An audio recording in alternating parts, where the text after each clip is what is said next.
अस्सलामुअलैकुम व्यूअर्स, मैं हूं बिलाल रमज़ान और आप देख रहे हैं आपका अपना यूट्यूब चैनल रेयर गार्डन।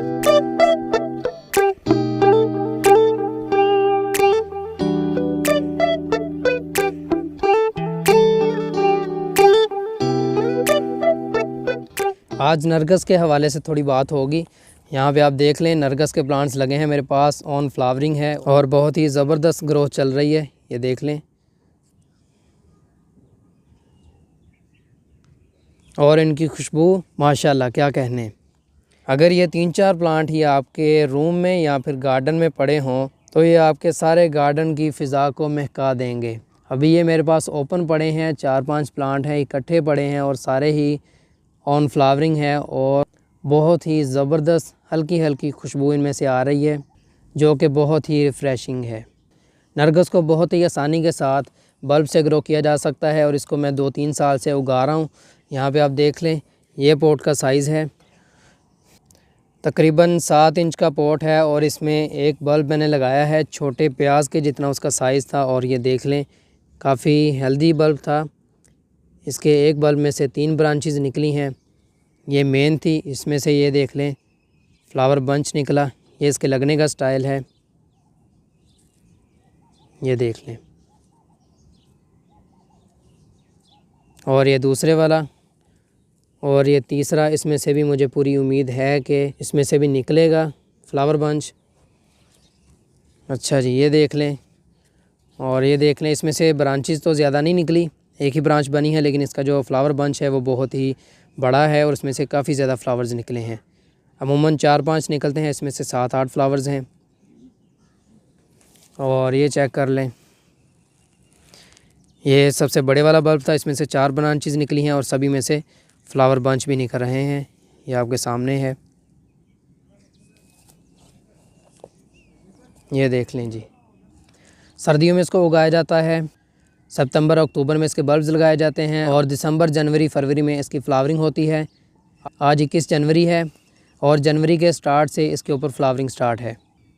ये नरगस है। नरगस और डैफोडिल फैमिली सेम है, लेकिन फ़र्क है, दोनों में फ़र्क बता देता हूँ। नरगस एक ही चीज़ है, ये वाली वाइट पेटल्स और इसके अंदर जो है येलो स्टिग्मास और ये शेप अंदर से येलो, ये चीज़।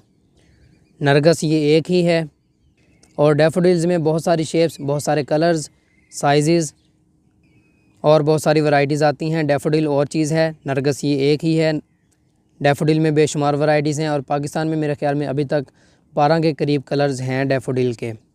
उसके भी मैंने 2 बल्ब्स लगाए हैं, लेकिन अभी तक उसके ऊपर फ्लावरिंग स्टार्ट नहीं हुई। जैसे ही होगी वो भी आपसे मैं शेयर कर दूंगा। लेकिन जो लोग नरगस को डैफोडिल बोल के सेल करते हैं, ये गलत है। वो आपको यही बोलेंगे कि नरगस उर्दू में बोलते हैं और डैफोडिल इंग्लिश में। ऐसी कोई बात नहीं है। नरगस को इंग्लिश में भी नरगस ही बोलते हैं और उर्दू में भी, और डैफोडिल अलग चीज़ है। इसके लिए मैंने भलमटी यूज़ की थी सिंपल, साथ में कंपोस्ट ऐड की थी बल्ब लगाते टाइम, और उसके बाद 2 मरतबा इसमें मैंने फर्टिलाइज़र ऐड किया है। 1 मरतबा NPK और 1 मरतबा DAP और तीसरी मरतबा ऐड किया था बोन मील। ये 3 बार मैंने इसको फर्टिलाइज़र दिया है और इसकी ग्रोथ चेक कर लें। इस साइज़ के एक पॉट में एक बल्ब काफ़ी है। मेहर अब्बासी साहब, ये देख लें, इसकी रूट्स आपको दिखा दूँ नीचे से। ये साइज़ है और फ्लावरिंग भी हो रही है और नीचे से देख लें इसकी रूट्स बाहर आ रही हैं। इस पॉट में से भी मोटी रूट्स हैं, बल्कि जहाँ से मैंने उठाए हैं ये वहाँ पे पड़े थे। ये देख लें, नीचे ज़मीन में घुसी हुई थी रूट्स, आपको नज़र आ रही होंगी। ये देख लें। तो एक गमले में इतने ज़्यादा बल्ब्स लगाना मुनासिब नहीं है ये साइज़ का, बल्कि इससे भी बड़े साइज़ का रेकमेंड करूँगा मैं। इससे भी बड़े साइज़ का लें, 12 इंच का पॉट लें, उसमें एक डैफोडिल लगाएं, नरगस, उसमें एक नरगस का प्लांट लगाएं। डैफोडिल भी अगर लगाना है तो वो भी 12 इंच का पॉट ही मुनासिब रहेगा। डैफोडिल में वैरायटी ज़रा मुख्तलिफ आती हैं, उसमें साइज़ बड़ा होता है, एक आलू के, बड़े आलू के जितना भी साइज़ आता है बल्ब का। तो जितना बड़ा बल्ब होगा उतना ही ज़्यादा बड़ा पॉट लगेगा। एक छोटे प्याज के जितने बल्ब के लिए तकरीबन 12 इंच का पॉट लाजमी इस्तेमाल करें, ताकि रूट्स अच्छी तरह ग्रो करें, हेल्दी हों और प्लांट भी हेल्दी रहे। अब आप इसी पॉट में 3-4 बल्ब लगा दें तो मुनासिब नहीं है ना, फ्लावरिंग नहीं होगी फिर। तो बेस्ट पॉट 12 इंच, 3 मरतबा फर्टिलाइज़र ऐड कर दें। बल्ब्स लगाने के बाद जब ग्रोथ स्टार्ट हो जाए, 3 माह में फ्लावरिंग स्टार्ट हो जाती है। हर माह के बाद एक मरतबा फर्टिलाइज़र ऐड कर दें, कोई भी NPK ही बेशक डाल दें, कोई मसला नहीं। जब आप सॉइल मिक्स तैयार करें उसमें DAP मिला दें या फिर ऑर्गेनिक कंपोस्ट डाल दें, आपका काम हो जाएगा, प्लांट फ्लावरिंग पर आ जाएंगे। कोई ख़ास केयर नहीं है, सारे दिन की सनलाइट इनको मिलनी चाहिए। और जो धुंध वगैरह पड़ती है, सर्दियों में ओस पड़ती है, सर्दी का कोहरा पड़ता है, उससे कोई मसला नहीं होता। इसको देख सकते हैं, आपके सामने है। तो जी नरगिस को ग्रो करना कोई मुश्किल काम नहीं है, इजी टू ग्रो हैं और आपके गार्डन की खूबसूरती में भी इजाफ़ा करते हैं और इनकी खुशबू भी बहुत ही प्यारी है। और इसके अलावा अगर आपको कोई भी नरगिस के हवाले से इन्फॉर्मेशन चाहिए तो आप कमेंट करके पूछ सकते हैं, आपको कमेंट में उसका जवाब दे दूंगा। अगर कोई बात लंबी हुई, समझाने वाली हुई तो इंशाल्लाह वीडियो बना के भी शेयर कर दूंगा।